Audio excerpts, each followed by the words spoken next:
Hi, today I'm going to be talking about when things go wrong with your needle felting and what you can do to fix your mistakes. Kind of a needle felting hospital. We all make mistakes, so I'm going to share some of my tips on how to remove needle felted eyes, ears, mouths, arms, or anything really. So let's get started.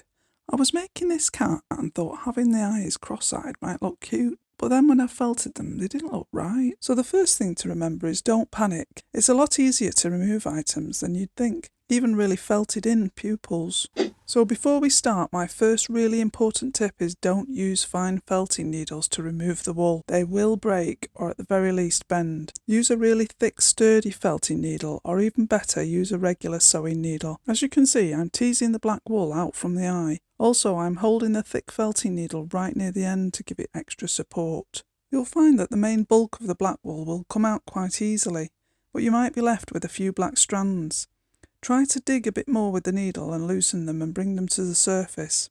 Then grab any black strands and remove as much as you can. If you aren't able to get enough of it out, then you could felt some more white wool over the top to cover them. Then simply reapply some black felt in the position you want it. You can even use the same technique to remove a mouth that was perhaps in the wrong place or was too thick. I'm using an ordinary sewing needle here to try and dig out as much wool as I can. As you can see here, it left more of a mark behind which I couldn't get out, so I simply applied some more yellow to cover that area, then felted the mouth I wanted over the top. While I'm doing that, if you're finding this video useful, it would really make my day if you click the like button. This also helps others find this video. We all make mistakes, let's spread the news on how to correct them. You might also want to subscribe. Well, that was simple enough to do, but what do you do when you realise the whole face isn't in the right place? At that point, I almost gave up on this poor cat, but then I remembered how needle felting is very forgiving, so I set about taking those pieces off. So to remove the eyes and mouth, or any body part that has been properly needle felted on, gently pull and tease the mouth and eyes away from the body.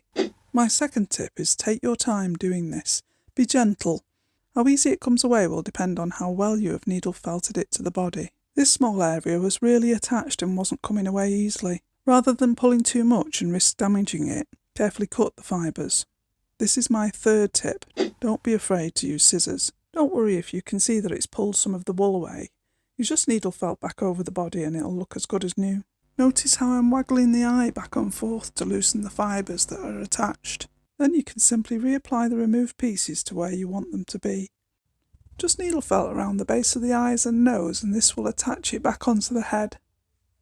I think the cat looks much better now. You can see here that the face is much further up the body, and I'm much happier with my finished item. If you'd like to know how to make the cat, I'll put a link in the description below to that video. So what about removing something bigger? Well, let's say I've attached an arm to this emoji and realised, what am I doing? Emojis don't have arms. As you've guessed, I attached this arm just to show you that even though I attached it really well by felting the spread out fluffy end to the body, you can see that by gently pulling and waggling it from side to side, I'm still able to loosen the fibres and it does come away. Again, just neaten it up afterwards. Watch out for my next video giving you tips on needle felting eyes and mouths, so you'll want to watch that video next. Hope this video was helpful. Thanks for watching.